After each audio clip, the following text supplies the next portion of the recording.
Good evening to everyone who is just joining us. We'll give everyone a couple of minutes to get connected before we get started this evening.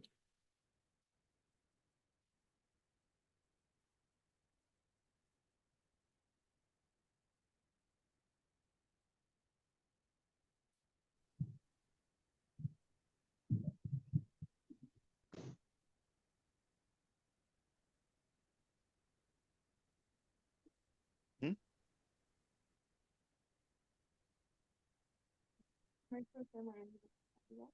you help me? Sure.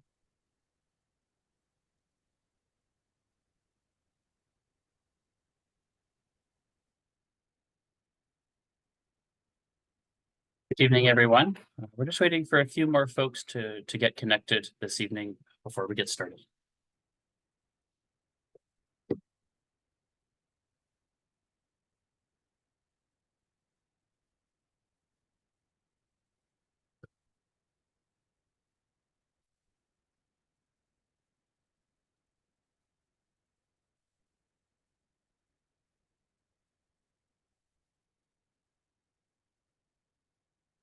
Give it one more minute, a few more people still trickling in, and then we'll jump into this evening's presentation.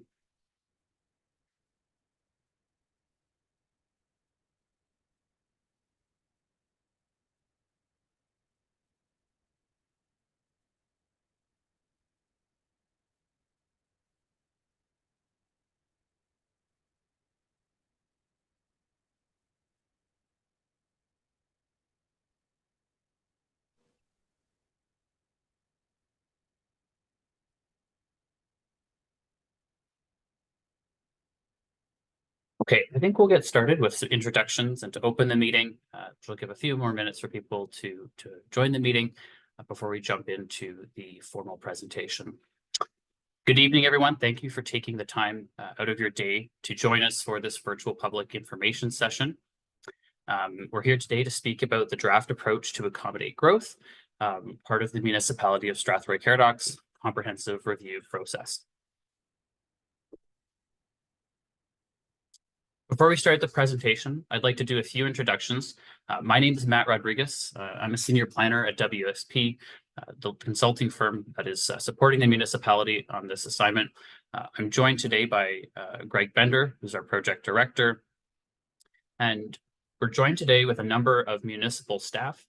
The core team for this comprehensive review process is Jennifer Huff, the Director of Building and Planning, Tricia McKibben, the Chief Administrative Officer, Tim Williams, the Manager of Planning at the County of Middlesex, and Jake Strauss, the Director of Engineering and Public Works.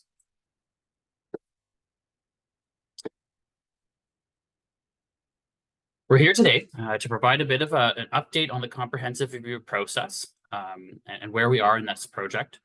But we're mainly here to share the findings from the Stage 2 evaluation matrix, including preliminary preferred settlement area boundary expansion and approach to accommodate growth. We're here today to receive your input on the preliminary recommendations and to outline next steps in the process. We'll start with a brief project update, go over the overall land need for future growth. We'll highlight the study area and the evaluation criteria, present our draft approach to accommodate growth, followed by a discussion period, and wrapping up with next steps. Before we dive into the presentation, I do want to take a few minutes to go over some housekeeping items. We do ask that your microphone remain muted throughout the meeting until called upon to speak during the discussion period. During that period, we do ask you to be respectful and courteous as we go through the questions and answers. If you are experiencing any connections issues, we do recommend turning off your camera. As we go through the meeting, we'll take all questions during the discussion period at the end of the presentation, but do feel free to raise your hand if you would like to speak, and we'll call on you in the order that your hand is raised. We have quite a few folks joining us today, which is so fantastic. Certainly one of the higher numbers of a public meeting that we've had in a long time. And so we will do our best to call on everyone at least once during this meeting. I'm sure there'll be lots of follow-up questions, and there's many other ways to provide your questions and comments. I would also like to acknowledge that Many members of council are here today to hear your input and comments, and thank council for taking the time to join us this evening. And a reminder to everybody that we will be bringing this back to council in the new year. As we go through, if you don't have a specific question that you'd like to share by speaking, you're certainly welcome to type your question or comment in the chat box, and we will answer those as we go through the meeting. If we do run out of time, any unanswered questions can be sent to the project team after today's meeting. And we're also happy to share that a copy of today's presentation is available on the project website right now, if you want to take a look at that, or after the meeting. In the next few days, we'll be posting a recording of this meeting, so you can take a look or share with a neighbor or a community member who wasn't able to attend this evening.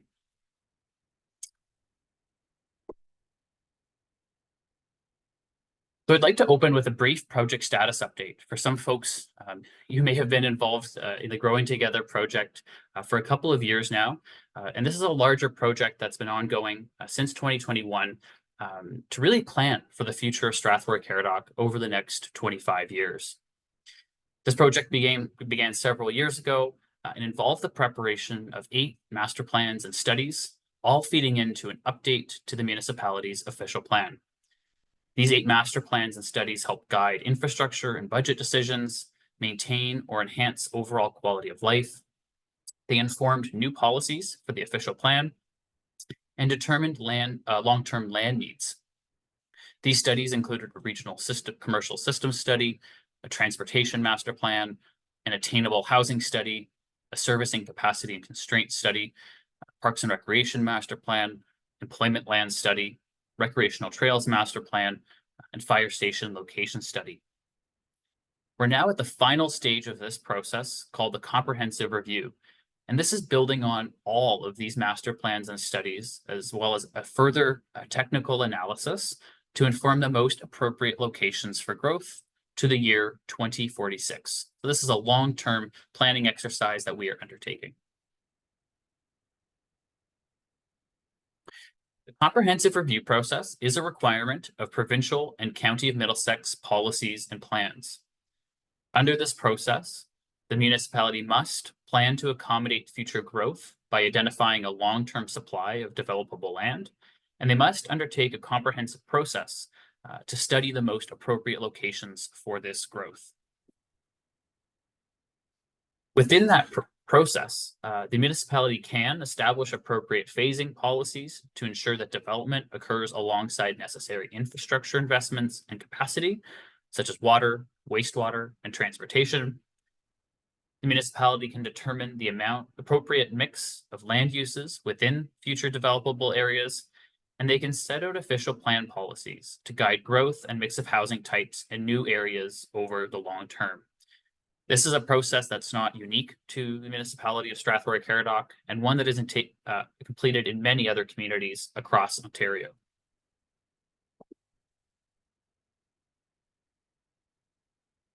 Provincial policy, namely the provincial policy statement, allows the expansion of settlement area boundaries, subject to criteria. And those criteria include that there is not enough land to accommodate projected growth over 25 years, that there is financially viable and available planned services and infrastructure suitable for the development, that compliance with agricultural setback requirements is demonstrated, and impacts on agricultural areas are minimized and mitigated. Through this process, this is also an opportunity for the municipality to consider the redesignation of lands from one designation to another. The map that's on your screen right now is the current settlement area boundaries for the municipality of Strathroy-Caradoc. These are shown in the dark orange areas with a thick gray line. These are the defined settlement areas. The settlement area boundary is a boundary that surrounds the limits of an urban area. These areas are where growth is directed and are the built-up areas where development is concentrated. And so today, these are the boundaries that exist as shown on the map, and we will be taking a look at these through the comprehensive review process. I should note that the remainder of the municipality, outside of Strathroy, Mount Brydges, and Melbourne, is deemed the rural area, and is subject to its own set of policies within the official plan. The comprehensive review process got underway in earnest last winter and spring when notices were sent out to the community, to landowners, and to the project website. And this was an opportunity for us to receive landowner requests for those who are interested in developing their lands over the long term. But it was also an opportunity for the municipality to identify its priorities and where perhaps the community and municipality wants to grow. By fall of last year and into the new council term, we had prepared the Stage 1 evaluation matrix, which was our preliminary assessment. This included evaluation criteria and the determination of a study area, and I'll explain that a little bit more coming up. Concurrently with that, the municipality undertook a technical study called a Residential Land Needs Assessment to determine how much land is required to accommodate residential growth over the next 25 years. This was updated based on more recent figures and forecasts that were released by the county and approved by council. And so this was an important step for us to make sure we had the most accurate numbers. We're now here in Stage 2, where we've made undertook the formal evaluation and made a recommendation for our preliminary proposed approach to growth. This has been informed by community consultation, landowner consultation, and all of our technical work completed to date. After this step, which we are anticipating wrapping up at the end of January in the new year, we'll be proceeding with a planning justification report and an official plan amendment based on council's endorsement of a preferred scenario. And this is the formal recommendation and really what will be brought forward for council consideration going into the official plan. And we are anticipating that to happen as early as Q1 of 2024.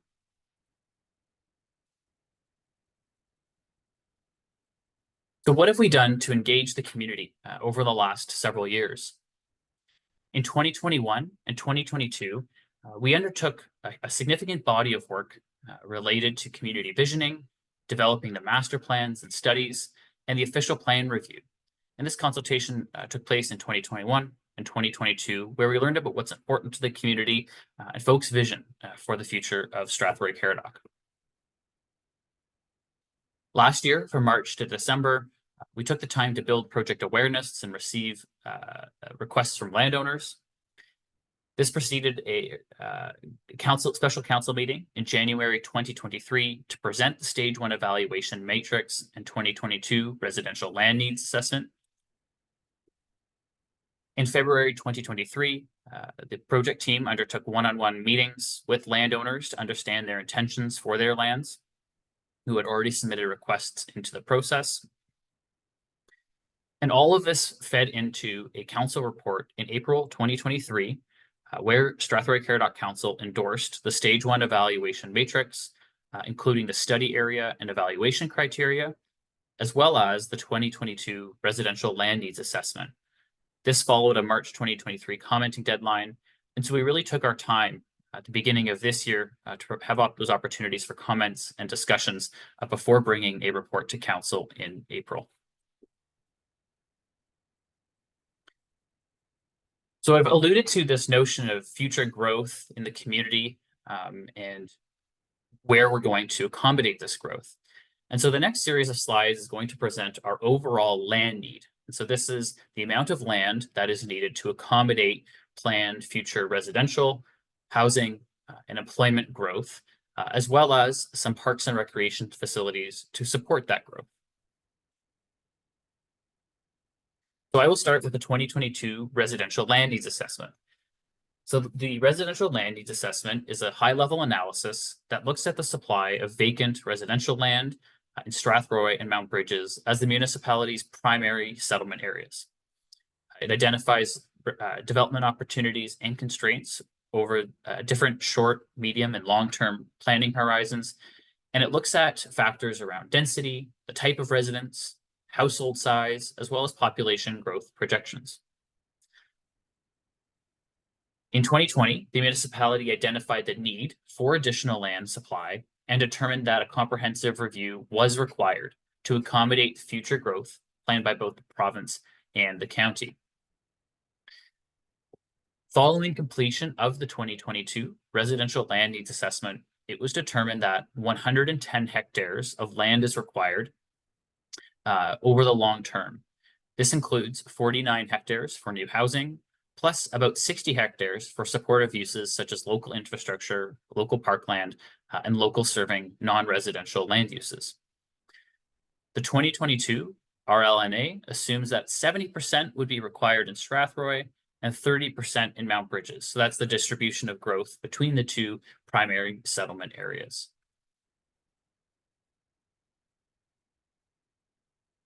The second important study that I'd like to highlight is the 2021 Employment Land Study. The Employment Land Study provides a long-term strategy for the municipality's employment areas, considers how the municipality can attract new industries and support labor force retention, helps ensure the municipality has sufficient supply and market choice of serviced employment lands, and considers the implications of a changing economy.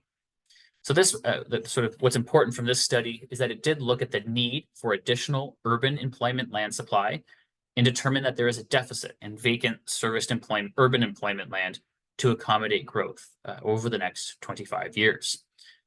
The key finding of this report is that by 2046, the municipality will require an additional 58 hectares of urban employment lands. The last plan that I want to highlight is the 2021 Parks and Recreation Master Plan. Through research and community consultation, the master plan identifies current and future needs and priorities for things such as parkland, recreation facilities, programs and activities, operations, maintenance, and policy development for parks and recreation centers across Strathroy-Caradoc. One of the key findings of this master plan is the need for additional community parks in each of Mount Brydges and Strathroy and a new community facility in Mount Brydges. So this loosely shakes down to a 3-hectare community park in each of Strathroy and Mount Brydges, plus an additional 6-hectare site for a new community facility in Mount Brydges. So bringing that all together, this slide summarizes the municipality's overall land need.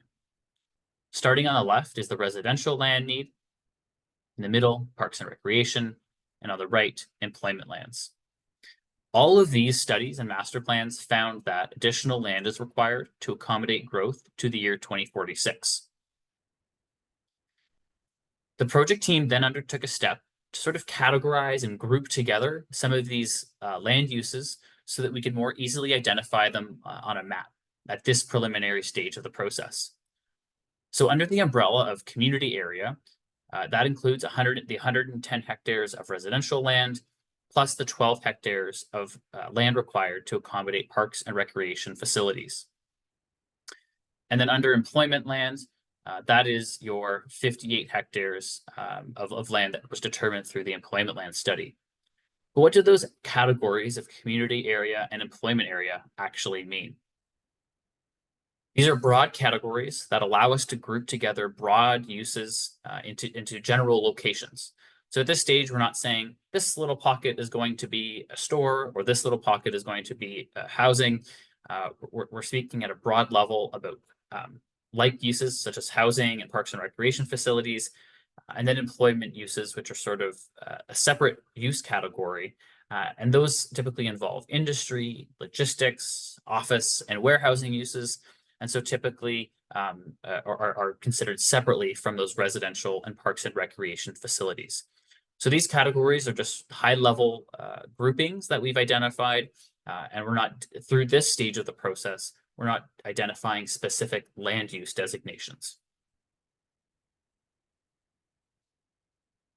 So the slides that I just went through walk through the land need. So we now understand that there is a need for community and employment land to accommodate growth to the year 2046. The next slides will just summarize the work that was completed earlier this year through the Stage 1 evaluation matrix to determine a study area and evaluation criteria.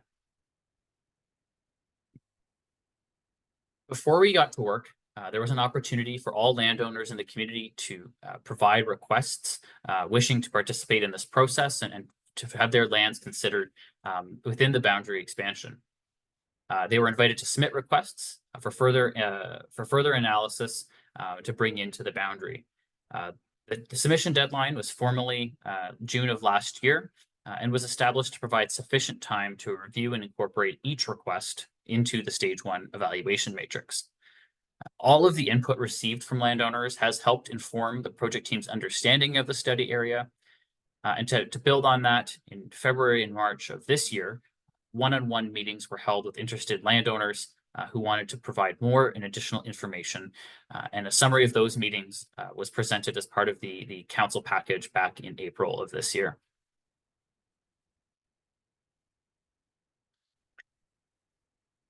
When we talk about the study area, when we began this process, we could be looking anywhere in the community, but it was important for us to scope our efforts and to address provincial policy, to address local priorities, as well as sort of good planning practices in actually where the municipality is considering to grow. And so this sort of led to us establishing a study area. And there was 4 key criteria to us establishing a study area. The first is that lands for expansion should be within the municipality of Strathroy-Caradoc, that they must be contiguous or sort of joined to or connected to existing urban settlement areas of Strathroy or Mount Brydges, that they must be serviced or capable of future full municipal services, such as water, wastewater, and stormwater, and that the study area must be larger than the land required in the 2022 RLNA and employment land study. And so what that means is we needed an area that was quite a bit larger than the amount of land actually needed so that we could study it and narrow it down to the recommendation that we are presenting today. This study area, which I'll show on the next slide, was endorsed by Council in April of 2023. So the maps on your screen right now show the study area in orange. It's quite a large area, about 800 hectares around Mount Brydges and just under 900 hectares around Strathroy. And so certainly these areas are significantly larger than those lands that are been deemed to be required through the residential land needs assessment, employment land study, and parks and recreation master plan. And again, the intention is to provide the project team general locations to study further through this stage of the process. And that's exactly what we did. To get towards a recommendation, it was important for us to establish evaluation criteria that would be used as the basis for refining the study area and landing at that preliminary recommendation. These were grouped under 4 high-level categories, such as including infrastructure, community connectivity, growth management, environmental protection, and agriculture. I won't read these verbatim, word for word, but I'll provide a summary of what these criteria are, and these are all available on the project website. So it is really important that we consider the capacity to accommodate the lands at the wastewater and water and stormwater management infrastructure, and making sure that there is that capacity over the planning horizon to do that. It's also important for us to consider if servicing is already available or close by to these lands, or can it be even made available to these lands? Are there barriers to future servicing? Is there capacity to access drainage, to capture surface runoff? And do the lands consider planned or existing infrastructure investments in capital projects? So if the municipality has an existing or planned project, can we consider that? And does it mitigate municipal financial risks? When we think about community connectivity, we think about how future lands can be connected to the existing community, but also for them to be complete communities in themselves. So the first is considering how well these lands can be located to major transportation corridors, such as highways, county roads, how we can set up a local road network in these lands, especially when we consider environmental constraints. Are we making use of existing soft services such as transportation, trails, emergency services, and parks and recreation facilities? Do the lands allow new employment lands to be well connected to existing employment areas? And do the lands offer potential future expansion of existing or neighboring employment areas? Do they contribute to a complete community and compact urban form? And the land use compatibility impacts. And so thinking about what the existing or neighboring uses are and nearby lands, and how we can make sure that any future areas are compatible with those.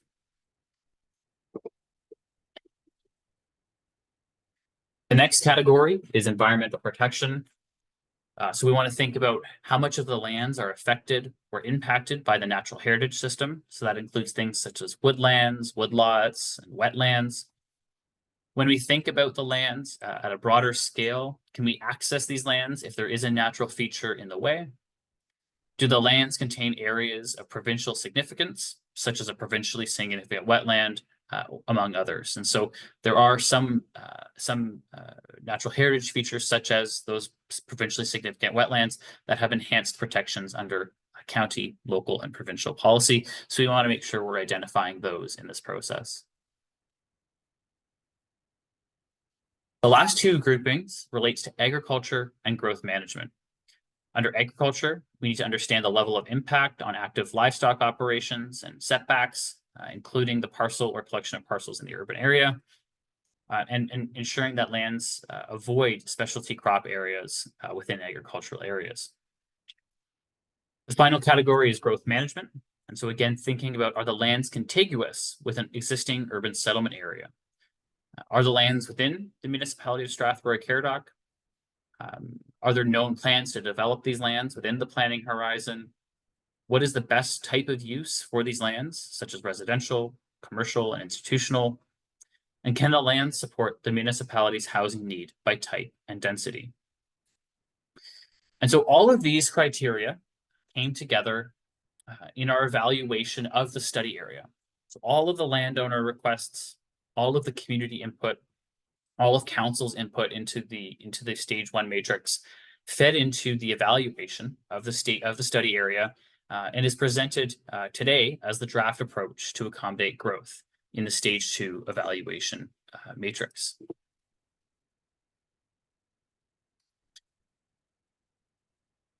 Diving into it, there's two primary ways to accommodate growth in Strathroy-Caradoc.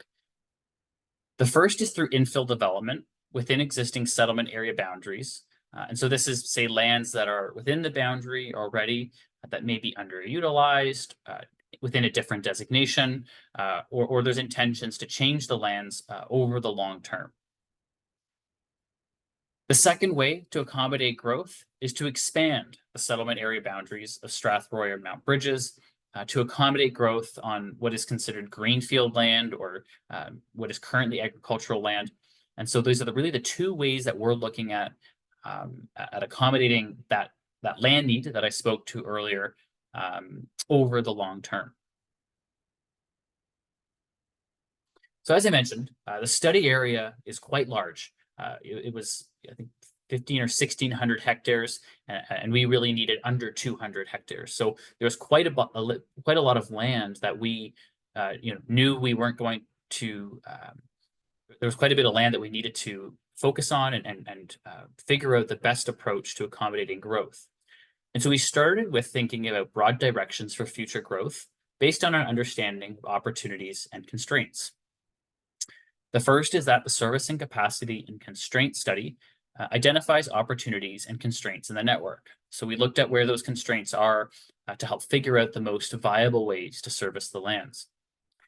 I should also acknowledge that the municipality is undertaking a water, wastewater, and stormwater master plan, which is a separate project which will review and confirm infrastructure required to support future growth in both new and existing areas.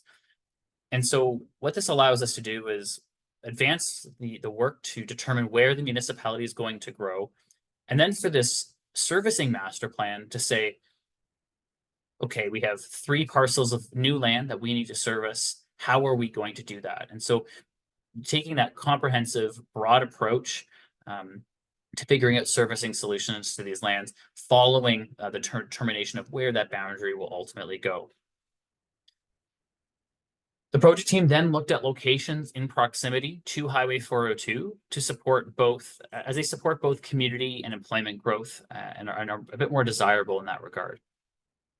There are existing transportation, trails, and parks and recreation projects that can support growth. So trying to find opportunities to tie into those as identified through the master plans.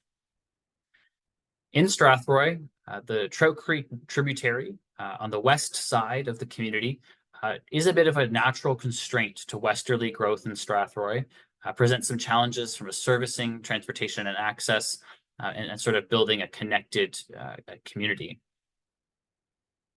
We also want to make sure that growth areas avoid high quality soil conditions, and note that a detailed agricultural operations and minimum distance separation review will be included in the planning justification report, which is the next deliverable once we know where the boundary expansion lands ultimately will be. It was also important that new development needs to be compatible with existing development and promote a range and mix of housing options in community areas. So if we are bringing in lands into the boundary, we want to ensure that these aren't just being built solely with, say, single detached dwellings. We want to make sure that there are opportunities for townhouses, for semi-detached, for stacked townhouses, and for some medium and high density development as part of these boundary expansion lands.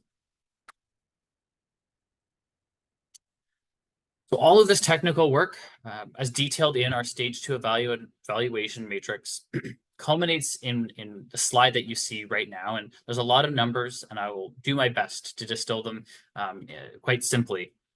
So the map on the left shows the boundary expansion areas. And on the next slide, I'll show each of Strathroy and Mount Brydges separately in a larger image so you can see it all.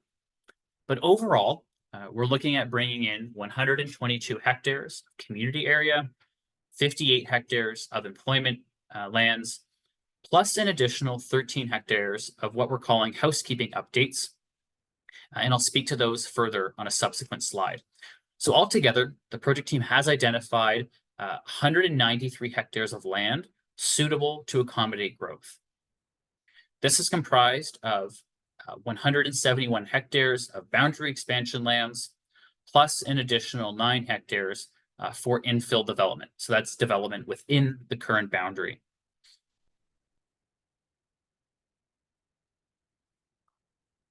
Zooming in on Strathroy more specifically, we're looking at bringing in approximately 80 hectares of community area, primarily through expansion, but through a small portion of infill development. And this includes 77 hectares of residential land, plus 3 hectares for parks and recreation uses. For employment areas, Strathroy, because of a number of factors, including that Strathroy is the current and existing industrial employment or settlement area with existing industrial employment area, 58 hectares of expansion lands were identified in Strathroy for urban employment lands, and those are shown in blue. And so in Strathroy, there's 7 parcels that we're looking at. S1A, S6, S3, and S7 are your community area lands, so that residential and parks and recreation through boundary expansion. S4 and S5 are those infill development opportunities. S2 is the employment land block. And S1B is a housekeeping update. These lands are sort of in this finger. They're highly constrained by, they're surrounded by the township of Adelaide Metcalfe. They have limited transportation and servicing access over an existing culvert.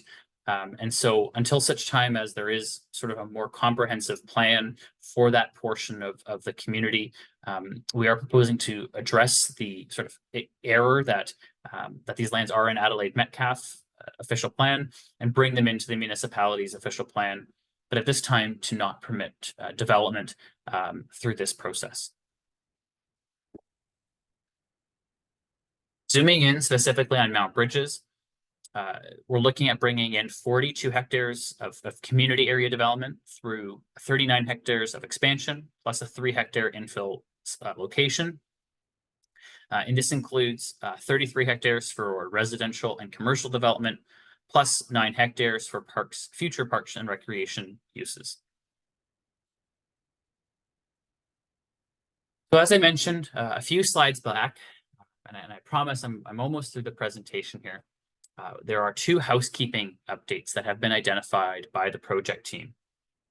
These are intended to correct administrative errors that are existing today or to reflect existing conditions. So in Mount Brydges, the M2 location is over the existing Ford dealership located on the south side of Glendon Drive to help recognize that existing use. It's adjacent to the planned or proposed M1 site and helps form a new gateway into Mount Brydges, the Mount Brydges core area. The S1B site, as I already sort of spoke to, is in Strathroy. These lands are currently subject to the Township of Adelaide Metcalfe official plan, and this was an administrative error from sort of years back, and now is our opportunity to correct that. However, there are some significant development opportunities are constrained on this site by a municipal drain and the narrow shape of the parcel. And so we aren't intending that development occur on this site through this process. However, it is adjacent to planned future developments in the area, but at this time, the project team decided, based on all those factors, that we bring it in to address that error, but not permit development at this time. So what does this mean? We've identified all of these lands for a proposed approach to accommodate growth that will ultimately, once we have lots of consultation planned both this month and next month, and once we get council's endorsement of a scenario, it will ultimately go into an amendment to the Strathroy-Caradoc official plan. So what does this mean? Lands will be brought into the settlement area as delineated into the official plan. It means that the municipality can establish specific policies for each area to guide the timing and nature of development.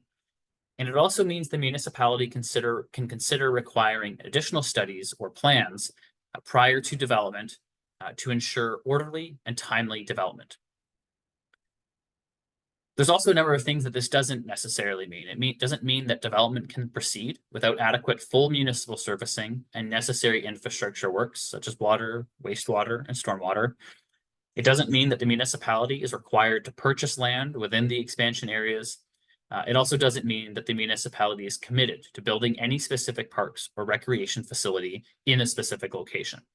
So this just provides land opportunities in the official plan, but doesn't mean all of those factors on the right, but also allows the municipality to plan for the future growth in the community. So to summarize everything, the draft approach to growth responds to the community's vision, municipal strategic priorities, and technical considerations, and all feedback received to date. It helps to advance municipal priorities for growth, development, and financial sustainability, while satisfying county and provincial requirements to maintain an adequate land supply for growth and development. It reflects an infill-led approach to optimize infill opportunities, which support a more compact built form. It targets a select number of strategically located community area expansions that are needed to provide a full range of housing types within each of Strathroy and Mount Brydges. It supports a strategic employment area expansion in Strathroy that helps protect existing industrial parks from non-employment uses and facilitates future economic development. The draft approach minimizes the outward expansion of the municipality's urban areas by identifying those strategic locations for development within the settlement area boundary while preserving agricultural land and natural environmental features.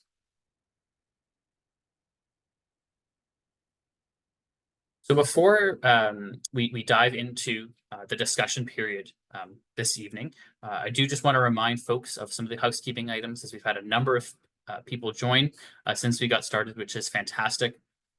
Again, we do ask that your microphone remain muted until called upon to speak, and that when you are speaking, you are respectful and courteous. If you are experiencing any connection issues, we do recommend turning off your camera, as that sometimes tends to help. At this time, we'd ask if you'd like to speak during this discussion period, you can raise your hand and we'll call on you in the order that the hand is raised. And given the high number of people that we have today, which is fantastic, we will do our best to call on everyone at least once during this meeting. But if we can't get to you a second time, you can always type your question or comment in the chat box. And any unanswered questions can be sent to the project team after today's meeting. I do want to remind everyone that today's meeting is being recorded and will be posted to the municipality's project website in the coming days. And a copy of this presentation is already available on the project website should you wish to review it after the meeting. So with that, I will open the floor for questions. And I will begin with Robert. Robert, you can go ahead and unmute yourself. Thank you very much, Matt, for the thorough presentation and the work that you've done. I'd like to make a few comments, and primarily my comments are directed to council. I think that council has, to a certain extent, abdicated their responsibility in this exercise to establish what the vision should be for the municipality. I think coming up with a plan is well and good, but in the absence of an overriding or overarching vision that guides the direction that we want growth to go, it's a bit with putting the cart before the horse. So I think, it seems to me that the process has been well conducted, but mechanical. It seems like a process that is staff-led rather than with council kind of taking a back seat to that. And I think that really the thing that needs to be done here is to establish, for example, does council envision, or does the municipality constituents as a whole envision that Mount Brydges will be a bedroom community to London, or that Mount Brydges and Strathroy will grow together along the Highway 81 corridor to become more of an integrated community? Is the overarching vision that we will have transit links that connect Strathroy and Mount Brydges, and that there's some kind of integration between those two communities? Or is that more that our transit links as they currently exist will connect municipal centers to London? So I think there are some fairly weighty vision sorts of concepts that need to be considered before endorsing what direction the growth of these two communities should go. Secondly, I think that some of the recommendations are premature, given that the stormwater, sanitary, and drinking water master plan is currently being conducted. One of the points you made is that this master plan will guide the stormwater and servicing master plan. And I think that's the wrong way to go about doing things. Normally, when we we could come up with a plan that designates lands in the center of the municipality as lands that we want to put in the settlement boundary. That wouldn't make sense from a servicing standpoint. It's an example of how we seem to come up with bold goals or visions without necessarily having the economic considerations of what it will cost to actually build those things. So I think the right way to do this is to do the stormwater study first, pause on making specific recommendations on settlement boundary until we have the guidance of what it will cost and what the right way from an engineering perspective, what the right way will be to design the stormwater system, and then determine which lands fit into that, as opposed to doing it the other way around, which I think leads to bad outcomes. For example, in the village of Mount Brydges, the lands that have been identified are in a watershed that drains, the M1 lands drain in the opposite direction to the current direction of the system.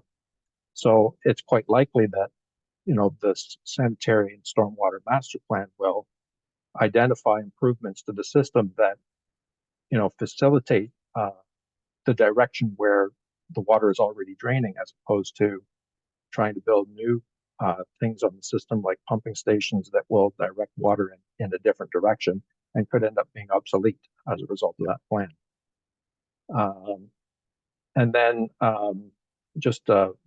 my third point is, I think the land needs assessment perhaps is overly conservative.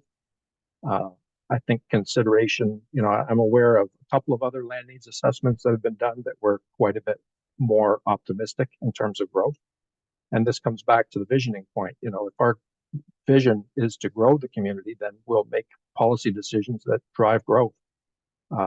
If our vision is to not drive growth, then perhaps these land needs as they've been currently assessed are appropriate. But I think this all comes back to a question of where we're headed with the municipality. And so, my thought on that is that we should perhaps give consideration in the visioning as to whether we're going to try to attract growth, attract and solve the problem with a deficit of housing, or whether we're content with kind of business as usual and not supporting that kind of residential growth. So those are my 3 points. Thank you.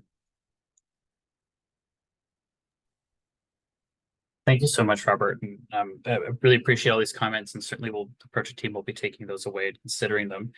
But for the benefit of the group, I just want to sort of highlight a few things in the process that I think are helpful in terms of what's been done to date. So in terms of establishing the vision for growth and some of the foundations for this project, the stage 1 evaluation matrix was presented to the community and to council back in the spring of this year for consideration to help determine, that really scoped some of those questions that you kind of posed or sort of potential things that could be considered, and that helped scope, where that growth was to occur. The second piece relates to the servicing. So as mentioned in the presentation, the servicing capacity and constraint study was completed as an input to this study. And the projects are closely dovetailed now with the master plan. And so the project team and Director Jake Strauss is on the call, and his team is leading that master plan. They've been weighing in on all of these recommendations to determine if and the magnitude and the order of magnitude of infrastructure that may be required to service potential lands. And so we aren't doing this in isolation. We are working closely with that team. And this is an approach that it has been taken in many other communities where we look to identify where the constraints are and perhaps the larger constraints to say cost or tying into future infrastructure, but then develop that plan to comprehensively to not have to reopen that master plan in the future. So I just wanted to kind of address that in case any folks also had that question. I don't see any other hands, so I will turn to the Q&A. And so I'm just reading. So the one question here from John is, how will we ensure that the expanded areas will enhance the communities rather than detract from them? Do you plan on having urban design guidelines for the residential expansion areas to ensure quality design and building materials are part of the complete application process for development? That is a fantastic question and a really great comment, and certainly something that we're thinking about. Right now, should those lands go ahead, there would be a sort of a complete application process, but there may also be a future need once we've landed on the specific lands that we'll consider to undertake further study. And certainly, there'd be standard requirements for urban design for making sure that any development meets the municipality's standards as updated through the recently completed official plan review for design. And for a wide range and mix of housing. So certainly any future development of these lands would have to go through the formal Planning Act development review process. But there may also be a need for future studies or future planning exercises on certain lands. We just don't know what those look like just yet, as we want to make sure that we're looking at the very specific lands in that regard. So we're here today with the draft, and we'll take that comment away for sure. So I appreciate the question. Penny asks the question about expropriation. So through this process, there's no intention to expropriate lands through the official plan amendment or through the comprehensive review. And this would be, these lands are currently all held in private ownership. And so that would be a part of the consideration going forward.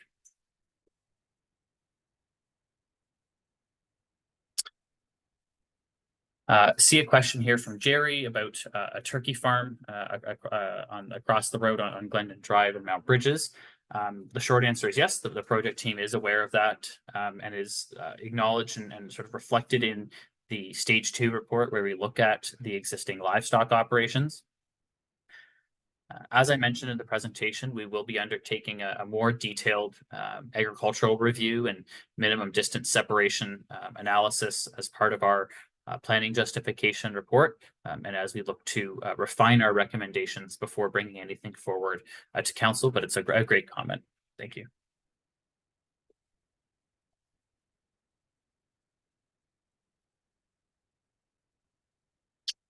Okay, I see a question here in the chat. There's a question here about traffic control measures in Mount Brydges and the flow of traffic already being heavy, with many concerns for sort of children crossing the road and those being able to cross Glendon safely. Certainly, the transportation master plan and the official plan have new policies and items in place to promote traffic calming. Jake, I don't know if you have anything you might want to add to that with respect to sort of planning for future traffic, or how that might roll out as these lands are developed over the long term. Good evening, everyone. So this is a little bit of a mixed bag of tricks. Both Glendon Drive and Adelaide Road in Mount Brydges is actually county owned. So the municipality does not have jurisdiction over these roads. For this, we do have a traffic committee that we've established at the municipality, and we do present this to council. For Kay Kelly's question, I would probably recommend just sending me an email directly, and I can discuss with you directly. So I'll put my email in the chat here, and then you can send me your inquiry, and we can bring this to the traffic committee. Thanks so much, Jake. So there are a couple of questions in the Q&A that have come in with respect to the notion of the employment lands or preliminary proposed employment lands block in Strathroy and its proximity to both existing residential uses as well as some of the rail infrastructure that's in the area. And so part of the recommendation that you see today is that, as you'll see, there is a sort of a proposed new community area buffer between the employment lands and the existing settlement area. That's an area where we see an opportunity to consider sort of transition policies, transition uses, both in terms of how the lotting is set up, how the road network is set up in that area, and to help sort of transition from residential to employment. And this is certainly something that is done in many communities today. Sort of thinking about where it is, as you noted, it is in great location to the rail corridor, and that was certainly a key consideration for that. It's a great comment that we'll take away to provide. And then lastly, there was a question, I think probably from the same person, with respect to how lands were considered. And so in the report that is available online, there is a screening and a bit of an analysis of the whole broader study area that was completed, and that provides the criteria, those evaluation criteria that were set up to help study the whole study area and not specific lands or land holdings, but rather the study area as a whole. And so that's an important section of the report. I will just note Director Strauss has put his email in the chat. So if Kay Kelly, if you wanted to follow up with Jake, certainly welcome to do that. I see, Jake, I might have another question for you. To summarize the question, does by bringing lands into the settlement boundary, does it allow the municipality, say, a bit more leverage or some more tools to work with the county to maybe urbanize them or address some of those safety elements?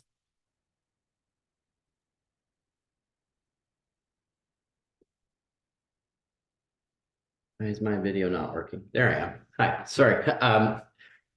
So yes, it could, depending if it is a county road or not. I guess I would kind of want to further define the question of which area you're referring to. Any local road, we'd certainly improve to our full design standards.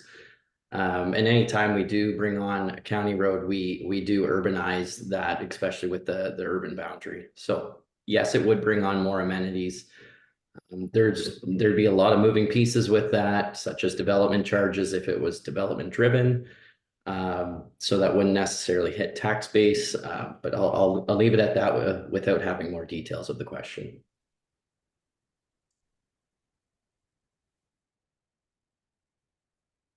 Thanks so much, Jake, and thanks for the question, Dean. I see a couple hands up, and I think we got some members of council with questions. So, Councillor Pelkman, if you'd like to go ahead.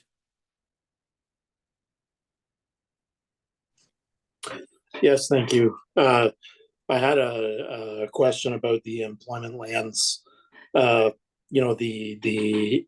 area across the road from that is already fairly heavily impacted, both by smell and noise and light pollution from the existing manufacturing that's in the area. And I wondered why you wouldn't have considered placing the employment lands, say maybe closer to the county highway, just as you exit out of the boundary by Willow Creek Golf Course, so that there's a separation between the existing housing and maybe redirect the traffic away from the housing, because that's already getting to be a pretty busy road. If you come down it at 5 o'clock at night, there's a steady stream of traffic, and I would just imagine that if you were to throw a bunch of factories in there, how much traffic would be coming down that highway, down that road, which is not a county highway. Plus the manufacturing then would be a lot closer to the 402, which I think would be a lot make industry a lot happier, rather than trying to drive around a developed housing area. Thanks so much for the question. I think that's one that the project team will take away, and then look to provide an answer to as we go forward. I do see a number of hands up from members of council, which is fantastic, but I do want to just make sure that members of the public who are in attendance do have a chance to ask any questions or comments that they might have. So perhaps before I turn to members of council, are there any members of the public that are here today that would like to ask a question or share a comment?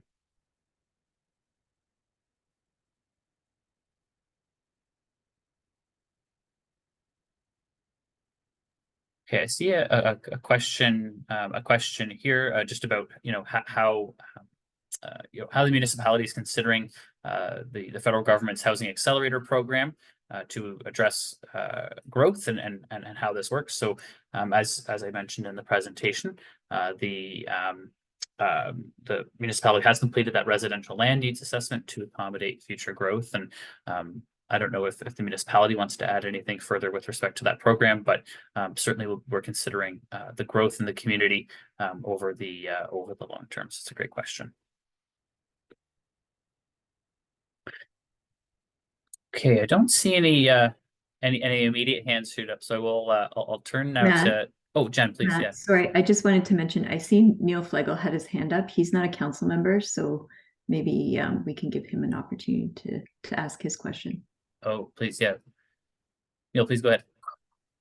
Yes, thank you, Jennifer. And yes, I am not a counselor anymore, so that's good.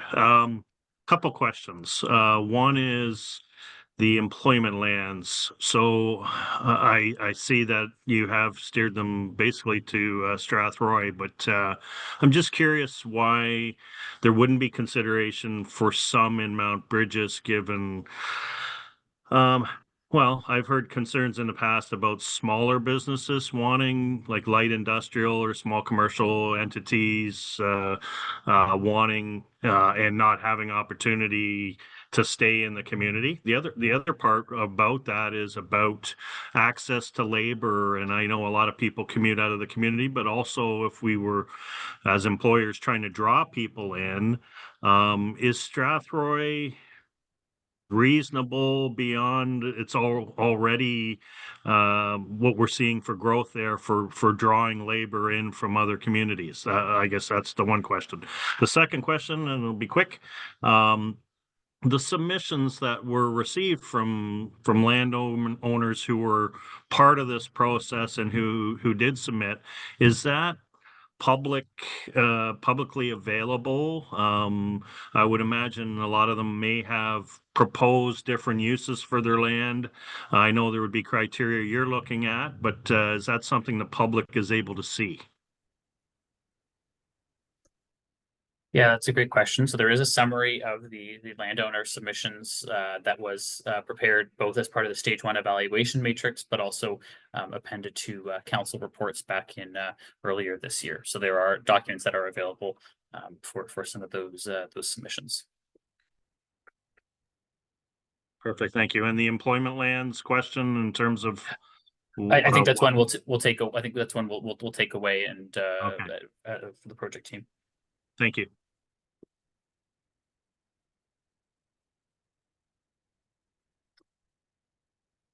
Thanks for the questions.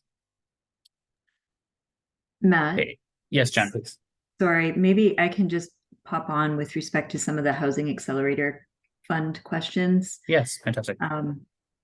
Just to advise, so the municipality has made an application under that program, and all of the proposals that were included, all of the programming that the municipality proposed, could be accommodated within both the existing settlement boundary and any expansion area. So we've updated our official plan recently to anticipate a lot more density. And so some of the proposals that went with the Housing Accelerator Fund would follow on that direction that we've already set with the official plan to increase densities and intensification opportunities, et cetera, et cetera.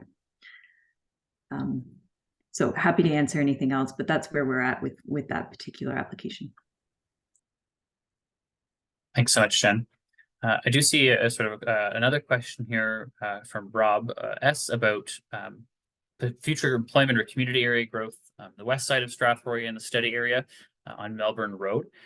It's a great question. I think this is actually one point that bears sort of highlighting, is that this is a comprehensive review that's being undertaken with the information that we have available today. This process is something that could be completed again in 5 or 10 years to plan for the future. As new information becomes available, as new trends evolve, planning is an evolving and ever evolving process. And so certainly this does not preclude future study of boundary expansions in the future. But right now we're working with those numbers and the criteria and the analysis that we've started to flush out in that report as the basis for where we're planning to grow.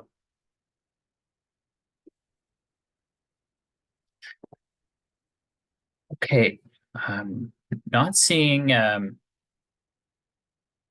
See one more question come in, and I'll get to it before turning to some of the raised hands. So, so there's a question here about the need for a future recreation facility and community park in Mount Brydges. And the question is sort of, are we saying that the Glendon Drive property or the M2 property would be required to provide land for this? And noting that their proposal might have had fields and stuff shown. At this time, we're not sort of identifying where any facility or park would go, but rather providing opportunities for land. And I don't know if Director Loborn wants to add anything to that. Thanks, Matt. No, just what you said really is the study is just identifying lands needed in the study to accommodate those future amenities that we expect to be coming forward. Great, thank you.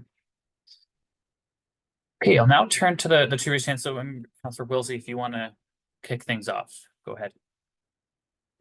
Yeah, my question was really more in line with actually Councillor or ex-Councillor Neil Flagel's question, is just with employment land in Mount Brydges. Looking at Middlesex Centre's most recent official plan, they've actually done a commercial corridor all the way around Glendon.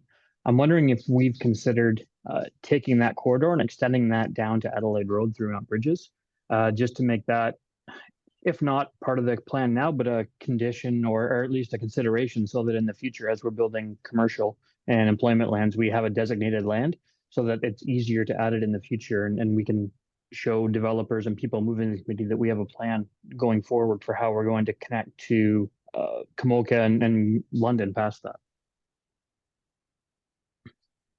And maybe Thanks. that would just be zoned as like future development or something. I'm not sure how exactly that works, but I'm just thinking if we could extend that same corridor. They went a long ways out of their municipal boundary, and I think we should, it would serve us well to connect up and match that all the way to Mount Brydges. Note here. I don't know if Jen or Tim, if you want to maybe provide a bit of context on that, or if this one we want to take away and provide a response to following the meeting.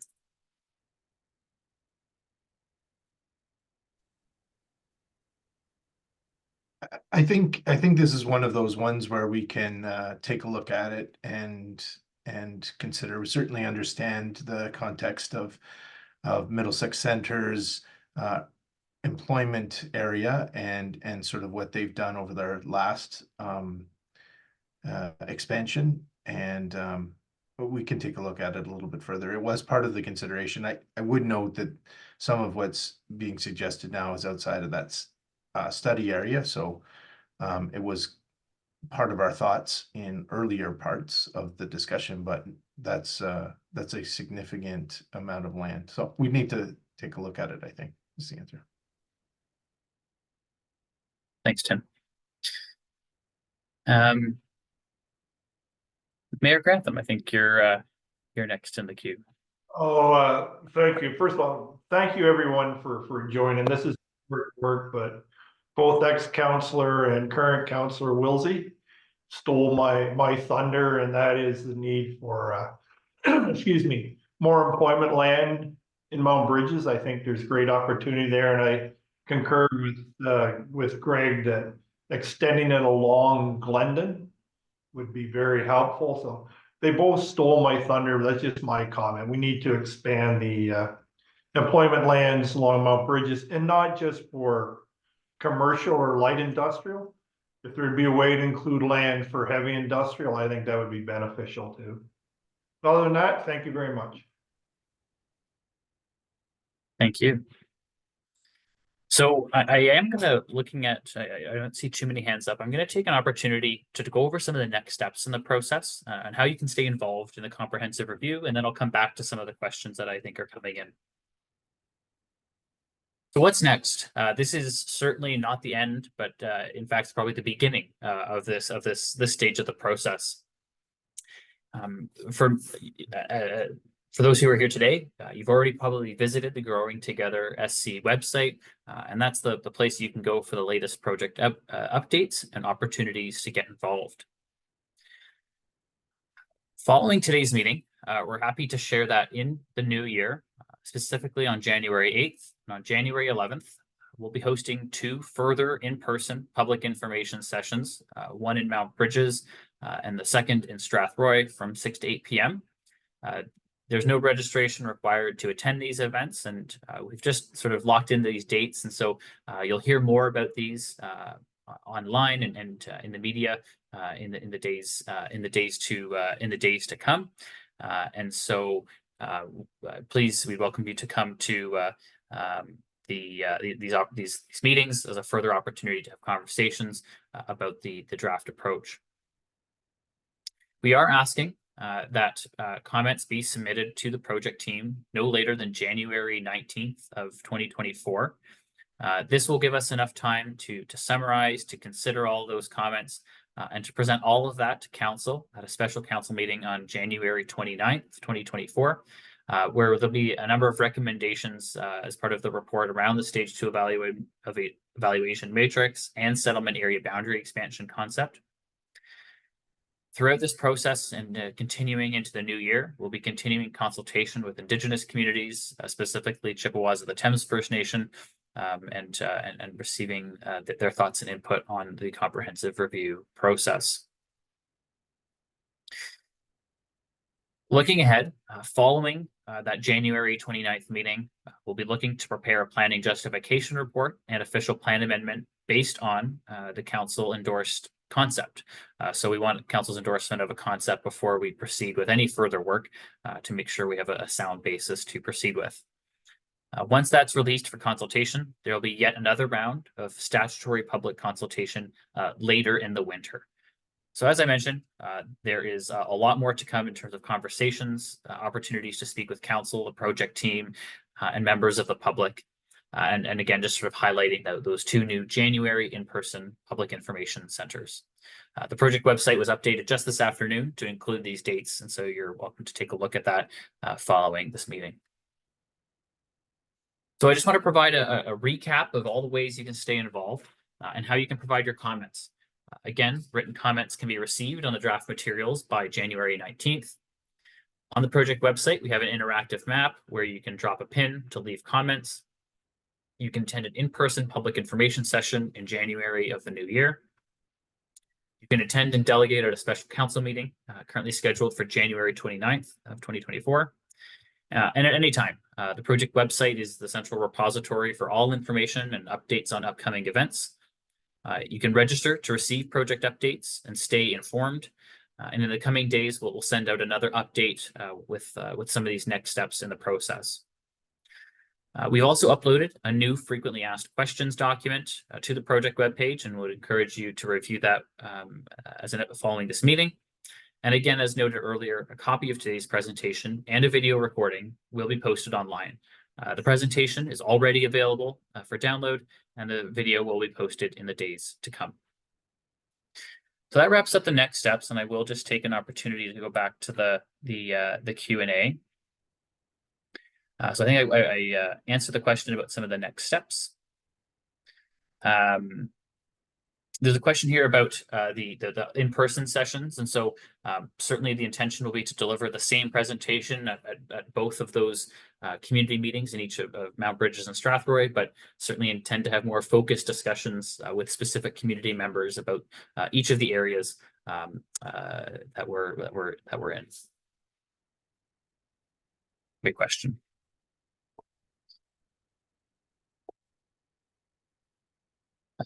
Some additional comments coming in about council's input, which is fantastic. There was a couple questions about where the information and landowner summary can be found. That can be found on the project webpage, first of all, in the Stage 1 Evaluation Matrix report. And if you're having trouble finding that, feel free to send us an email to officialplan@strathroy-caradoc.ca. And we can send a link over to you. And there was also a council report that included an appendix with some of the comments. And so we can follow up with you if you're unable to find that. Just send us a note and we can get in touch. A question here about school boards and accommodating future growth with schools. It's a fantastic question, and happy to share that we've been involved with or having representatives from the school board planning departments that attend our technical advisory committee meetings. So they're certainly aware of this process, and they'll be reviewing, and if they have any comments, I anticipate that they'll provide those, and certainly they'll be kept apprised of any future decisions and opportunities for engagement with respect to school capacity.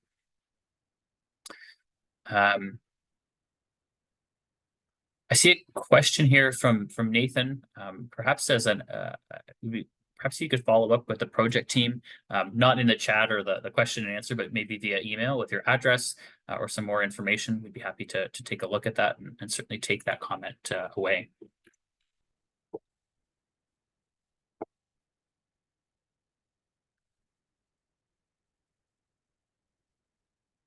A great question here. Any of the recommendations require revisiting any of the earlier master plans? So I think where we're at now is that all of the recommendations from those master plans have fed into this process with respect to transportation, trails, servicing, parks and recreation. And you know, certainly, you know, in 5-10 years, you know, as for the normal reviews of these plans, that would be, you know, those plans would be reviewed. And again, we'll be looking at if there are we'll be looking if there is the need for any future study or sort of site specific studies before development occurs in those lands.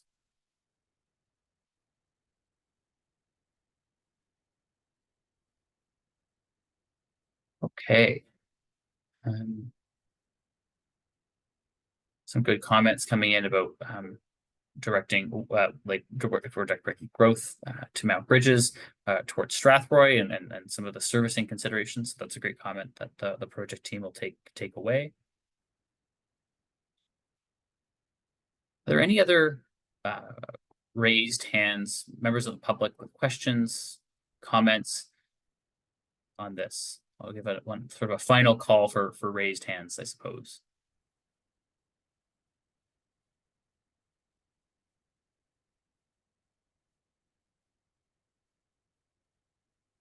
Okay. Not seeing any hands go. Maybe I'll do a final call for any chat questions or questions and answers. Again, this does not, you know, mean that we're closing comments. In fact, comments are open until January of next year, and certainly would encourage you to submit those to the project team if you do need that time to digest all of this information. I understand it's certainly a lot, and take it away. So perhaps I don't see any immediately coming in. I'll just go over again some of the next steps. Again, comments are due by January 19th of 2024. There's an interactive map where you're able to leave comments and drop a pin on a map that shows the recommendations. We're hosting 2 in-person public information sessions on January 8th, one on January 8th and one on January 11th in 2024. And more information is now posted on the project website, and would look forward to having further conversations at those sessions.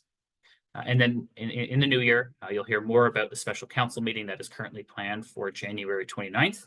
And that would be a sort of a formal council meeting and an opportunity to register to delegate and present at that meeting.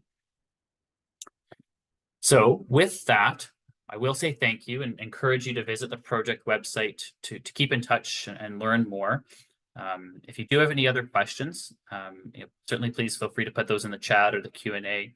We'll take all of these comments away and provide a record of it, and provide a summary of it as well for all of the community and council to see as we move forward through this process. Jen, I don't know if you had any sort of final concluding thoughts for to wrap up this evening. Thanks, Matt. I just wanted to say thank you to everybody for attending. I know there's a lot of information presented here, so certainly do keep in touch. If you have any questions, reach out to us at any point in time. But there's a lot of information available on the website, so I would definitely encourage you to check that out. And just thank you again for participating.